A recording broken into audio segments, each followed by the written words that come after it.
Hey, it's us once again. I'm JT. Got my homeboy with me. Say something might be. What it do? Welcome to another Iyanla Fix My Life episode review. Ready to get it in? Yes, sir.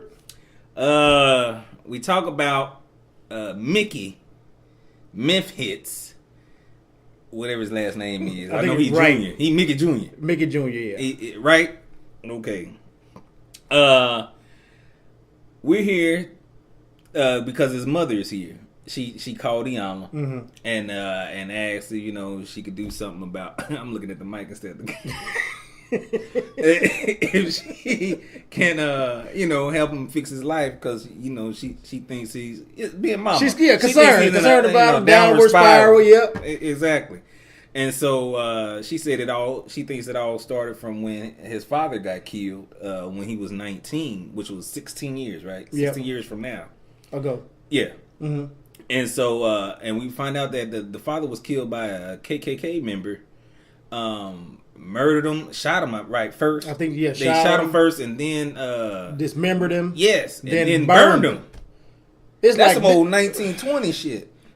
And to happen 16 years ago, that means it was in the 2000s. You think this is some 1930, 1940 shit, shoot stuff. I mean, I must try to stop cussing as much on this show. Yeah, that's crazy.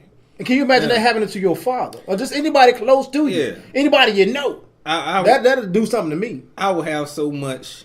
I have fury. Hatred. Yeah, hatred in my heart, man.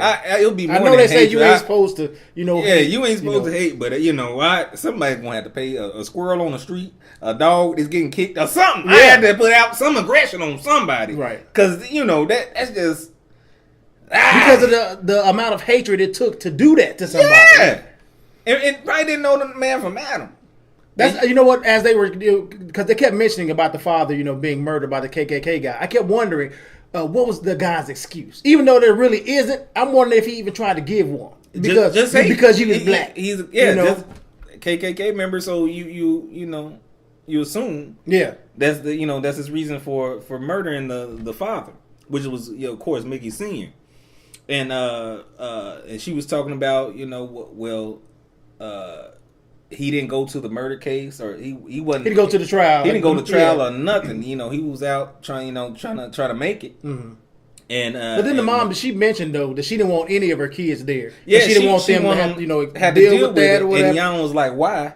And she was like, "Well, I'm being mama. I don't want to basically expose them to what I don't want to hear all the dirty details, the graphic details of what went on." Would you have wanted father to be there?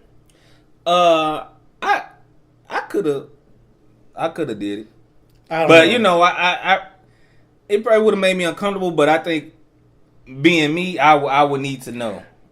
They would have probably had to lock me up because hearing the details, I would have been like that father who found out that doctor, the Olympic doctor, was messing with his daughters and he charged after him. Oh, that would have been me. Oh yeah, there would have been some. It wouldn't have been a misunderstanding. Full well. Yeah, what I know I'm what doing. Yeah. Oh, mm-hmm. Yeah, I don't know if I would have wanted to be there. And lastly, on the mama dealing with Iyanla at the beginning, she said that we find out that he's been taking drugs and whatnot, and she thinks he's gonna die. That was her thing. Like I don't think what the rate he's going. Yeah. He's not gonna be here for long. But I don't know. I don't know how bad it was if they saw him in a bad state for her to think of that. I would think so. Or, it probably happened multiple times that she's seen him. He's probably out of his mind. Because I remember I had a cousin who used to smoke smoke lace marijuana. And so he be gritting his teeth, and you don't really understand what he's saying, and you just look. He like so zoned out. It's like just something you want to pray for him, but you want to just shake him. Like, why are you doing this to yourself? So I feel like it had to be something like that to where she's fearing for his life, especially if it's mainly just weed. Yeah, I thought it was. That's what it was at first, but he named he named some other thing. Moving on, she talks. We sit down with Mickey Jr. Yeah. And we found out. I mean, he tells him how he came up and whatnot. I think he went to school. Well, that don't. That don't matter. That don't matter at all. I thought it was funny when Iyanla, she was like, I ain't here for television.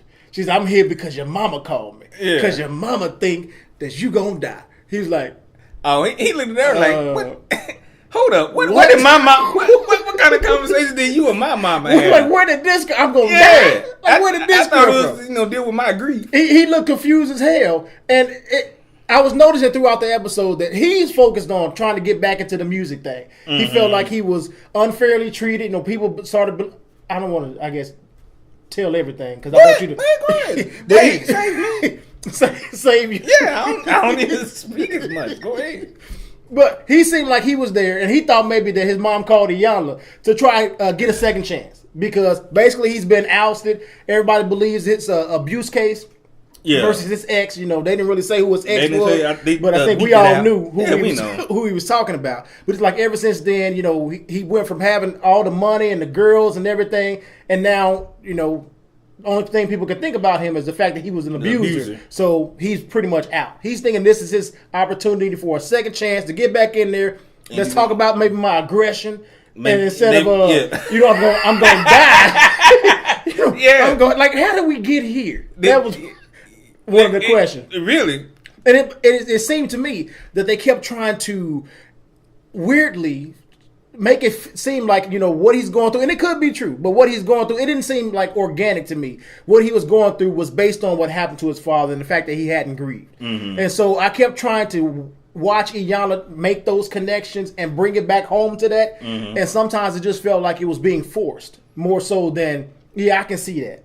And it, like I said, that could have been the reason why he's been going through all of this stuff, and, you know, about his career. All his career, trials and tribulation, everything happening for a reason, and it all stems back to him not dealing with the death of his father. I wouldn't think that would be the. It seemed like it was kind of a reach to me because he didn't talk about it. So why would that be? You know, why would that be a struggle as far as his career? You know, I don't know. Maybe you know, Iyanla was trying to say because you haven't dealt with this, this is what's going on in the inside, in the back of your mind, that's fueling some of the decisions that you're making. I don't know. And she came and she talked about that as far as the decisions, and she's like, so what grade would you give yourself? You know, for how you handled everything. Yeah, the situation with your ex, the situation with your career, and your father, or whatever. He's like, B. I said, man, if you don't get out of here, a B. Like, nah. I don't think if it was a B, I don't think you would be here. B, you passing. That's a passing grade. And so, you know, she was like, nah, you got to F, bro. Yeah. What you dealing with and your denial that's going through, you know, that's a form of grief, denial. And so that's, you know, it seemed like that's what he was going towards, or he didn't want. It is denial because he didn't want to face it. Yeah. And it kept suppressing, like he was suppressing his feelings. Yeah. That the fact that he didn't tell nobody, you know, that and then the fact that your father got killed by a racist, murdered by a racist, like that's deep. He said that's heavy. He didn't say nothing because he didn't want to feel weak. Yeah. And she was like, "What about that makes you weak?" You know. Yeah. What she said is that because you was smoking all them pretty flowers or something like that. Yeah. I'm like, why is she messing over him? Mm-hmm. But yeah, that was the first exercise. She took him outside and told him to dig a hole, and she said, "This is basically what you're doing when you suppress, you know, everything and not telling nobody or even feeling your feelings, allowing yourself to feel, or express yourself." And you know, and this is, you know, this is what we and this is what you're doing to yourself. And now, okay. No. I was gonna say, you think maybe that's what helped him be as creative as he was, you know, bottling that stuff up and using it in his music career.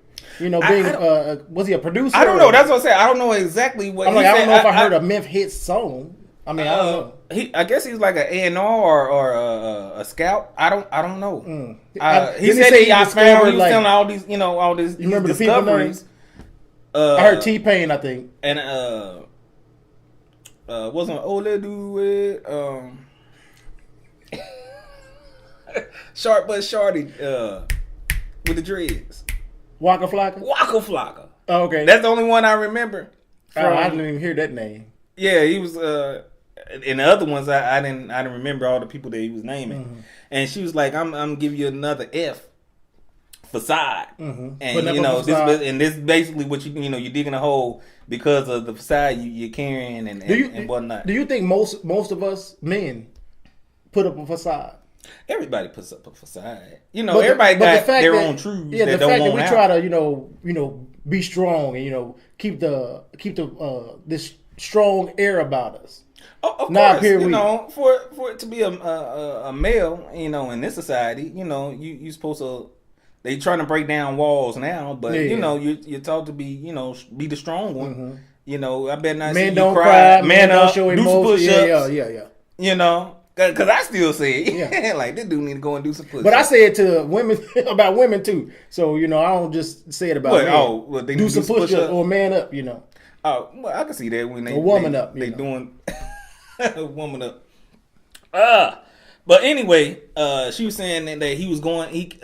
The little exercise, like he kept on blaming everybody. Like this, my ex. He kept on going back to that. The reason why his career was failing because my ex lied on me, and everybody believing these untruths and everything. And she was like, "Nah, you need to own up to what you're doing."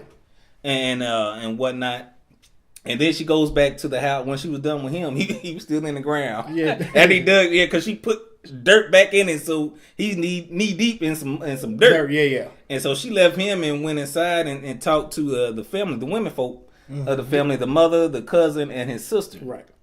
And basically, like talking about him, where you think he, his downfall was, and his mama still talking about the drugs and of course the daddy dying and whatnot, and the sister was quiet and she kind of focused on the sister. You're like, so what's your thing? And it's like, I don't want to talk. Yeah, she didn't want to talk about it. You could see she was getting emotional. Yeah. So this is something that she's been dealing with too, and not actually dealing with something he's been dealing with, but not actually dealing with. Iyanla was trying to give her an opportunity to hey, you can join this process. Yeah, she's like, you don't have closure either. Yeah, nobody has closure because mom was like, I don't want them to be a part of. You think that was it? Because the mom didn't want them to be a part of the trial and all of that. To keep them away. I think that could be. She said because she was like when she was talking to the mom, she was Iyanla was like, you didn't give your kids closure. That could have been closure of them going to the trial, to the trial, man being convicted and finding out everything's going on. Some questions answered. Yeah, because now without being there, you got all these questions. I'm sure mom ain't gonna talk to you about it too much because she's still trying to protect you. She didn't tell them nothing. She was like, you just like your brother. Both of y'all have this bottled up, whatever it is, emotions, and nobody hasn't talked about it. And he's dealing with it, with drugs or suppressing it with drugs, and she's just keeping it in. She's just keeping it in, so you don't know what her thing is. It could be something that wasn't talked about, right? Whatever that may be. Yeah. And so while she was done talking with them. She go back out and tell him to dig himself out, and she was using and she told him like, all I told you was get out, and because when they showed him getting out, he just dug himself out and got up and went towards her, and she said, you didn't need no tool, no nothing. I just told you to get out, right? And she said that's all you need to do. Everything you needed was already inside you. Yeah, already inside you. You need to do it yourself, and it may seem easy how the analogy was, but it was perfect for this situation. And then while they were going inside, we hear the sister crying. It's like she had locked herself in the bathroom or something like that. She was breaking down. Trying to get her out and saying what's wrong. Come talk to us, whatnot. And Iyanla comes upstairs and she's like, baby, this ain't it. Closing yourself off, right? You need to come out, and she came out, and Mickey Jr. was there to console, and he's like, hey, you need to, because she wanted to leave. Right? She said, I don't want to do this. Yeah. Like, and he was like, I don't really want to do it either. She said, well, let's go. We can go. We ain't got to do this. And I was hoping that they didn't actually leave because we can't have back-to-back shows and people not completing the process. Yeah. And so he was consoling. It's like, we need this basically. You just run away, and Iyanla's like, a bunch of runners. Because she was trying to console old girl too, and she felt her pulling away. she said, I can't let you go. Yeah, she's trying to move out the way. And this, dealing with Iyanla, we've been watching her for some years, but just not really dealing with her, probably not really watching her, and then going into the process, not understanding the gravity of it. That it could be overwhelming, because all of a sudden you got these emotions stirring up that you're not ready for, first of all, and then you didn't think would happen from this stranger, and now she's trying to rock you like a baby in her bosom, like you. That's her go-to. That's her go-to. Just come and and it's comforting. Once you allow yourself to be a part of the process, you can get through it. But it could be over. I think I would be overwhelmed. Man, I'm telling you, I'd probably be done pulled out my dreads. I'd probably be crying. I'm telling you. I ain't talking about crying, man. I'm talking about weeping. I would be weeping and wailing. And like she told him to do it. I would be weeping. And she took the sister outside and basically for her to do that. Mm-hmm. And she's like, you needed to, let it out. Let it out, yeah. What's the sound of it? How she say it? Give it sound. Give it sound. Like that, and she cried and they sat down on a little bench and she, went to the old bosom again, and she cried and let everything out. And that was a good little moment. And so they go back and talk to, she goes back and talks to the mother and basically the mother was stating again that she was the mama bear and all of this. And Iyanla was like, well, you can't treat this grown man like an 8-year-old now. Right. You gotta treat him like a wise woman. You need to shift your gears. Right.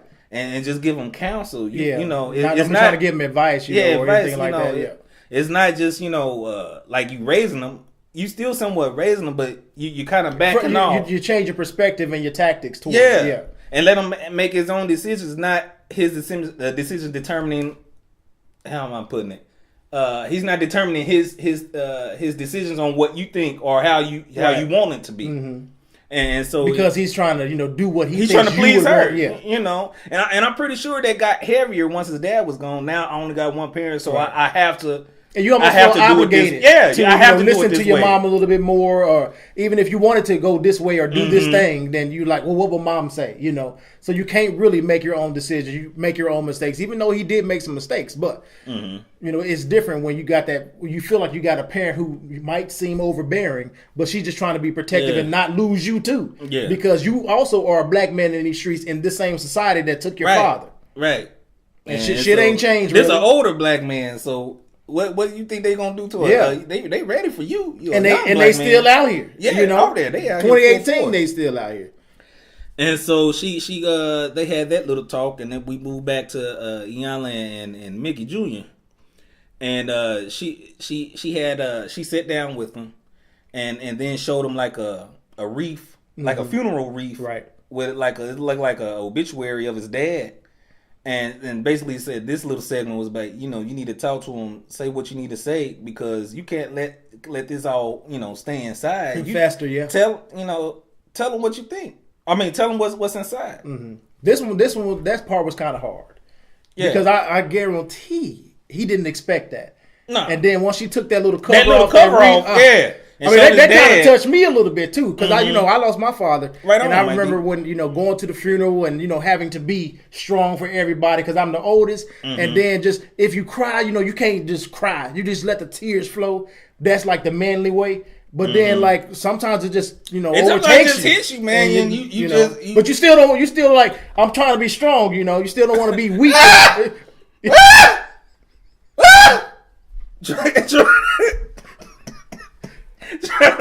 Jordan, I ain't trying to make light of your situation. You hell bound. Hell bound. But so like seeing the situation, it kind of put me in that position. Like, what would I do? And then the tears just start flowing because he wasn't ready. Yeah, and he talked to his dad. Basically saying that I'm mad. I know it's bad that I'm mad, but I miss you. Mm-hmm. It's some things that I want to say or tell people But my mom, telling her his mother ain't the same right. as he said she wouldn't give it to me like you would give it to me. It's different. That's the reason you got two parents. Mother and a father or male and female. It's different. You're gonna have a different conversation. And I even felt in this moment because at that point Iyanla had invited his sister to support him. I felt like even with the sister being there, the conversation kind of changed. I feel like my conversation would have changed because now I'm more thinking about, okay, what would my sister say about what I'm saying? What would she think about me crying, sitting right here when I'm the older brother? Put on his man mode again. Yeah, but he still let the tears flow, and he still, continue with the process. Mm-hmm. But I felt like maybe the sister shouldn't have come in so soon. But Iyanla, she was there. Maybe he was breaking down more than we saw, and so she felt that was the best, way to go about it. Yeah, and he came to realization. He's like, when he saw the dad's name, the senior, he's like, man, that just kind of shook me. He said, I'm junior, and it said I'm not basically living up. Yeah, living up to my senior, and basically, what he's taught me, and being respectful or whatever, however wrong he did between that time period, he doesn't feel like he's living up to his father's legacy.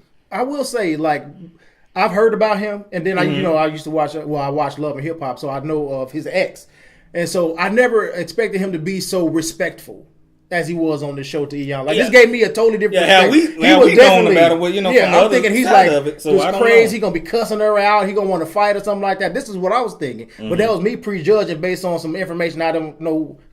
What's really going on.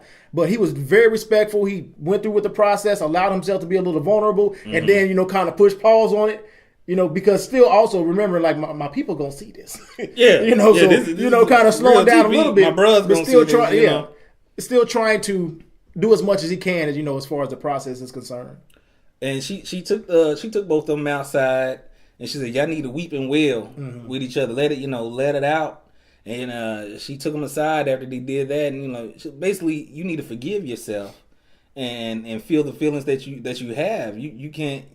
You can't keep this bottled up like she been saying the whole 16 time. years. Yeah, give yourself forgive yourself for not for basically neglecting yourself the past 16 years, and now you dug yourself a ditch that you can't get out of. Even though you keep blaming other people. Yeah, you keep on blaming it, but you the one that dug it. Right. You keeping things from people, or you're not telling them your story. You don't have to tell everybody at the, on the street, but you have to have some type of sounding board. Yeah. And let people know what you feel.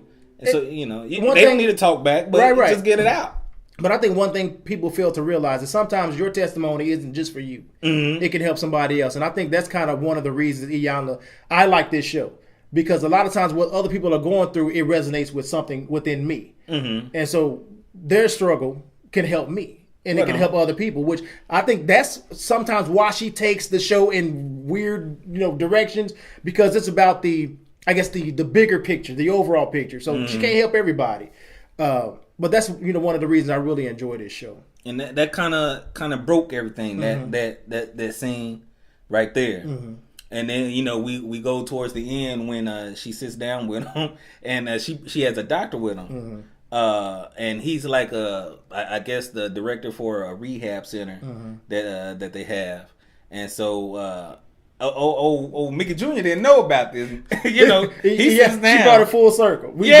When she first surprised him with your mama think you're going to die because of drugs, he was surprised. And now she's talking about she want to offer you some support. How about you do some rehab. And then the look, it was the same exact look. Like, y'all trying to pull a little on me.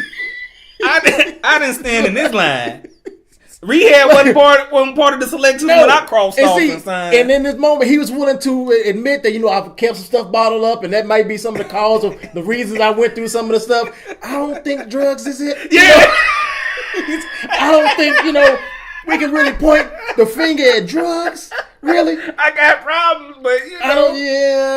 Because it ain't like drugs. It wasn't drugs. It went from being he was like Molly, weed, and he was naming all this stuff, and now it ain't like drugs. It ain't something. That's just something. That's what his face. Because it just helps me with my pain. Yeah. Well, you painting every day. Then painting every day. Been doing it for 16 years, bro. Yeah. And so the guy recommended, gave my offer. Well, why don't you stay at stay with us for 30 days? and then Memphitz was like, this ain't like a jail, is it? You know, he had to be clear on it. I'm with brother too. Because you ain't gonna no setup. Yeah. I can't leave for 30 days. Exactly. I ain't gonna get in trouble. It's the popo outside. You know, I don't know what's going on. Right. It's like me signing my life away for 30 days. Ain't nobody got time for this. He said, no. It's actually like a luxury house. He said next to a lake or something like that. I'm like, okay.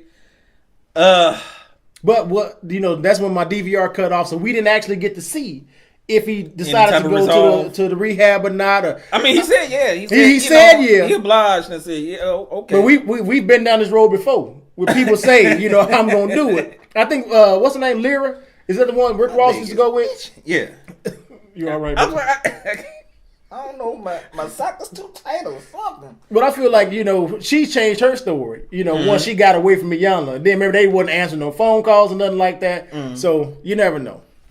But hopefully he did, because I think, you know, he was open to the process, and I think it would have been a good look for him, especially if he's trying to get that second chance in the industry. The whole process, he you know, he didn't take it lightly, you know, and he didn't say, no, I'm not doing this.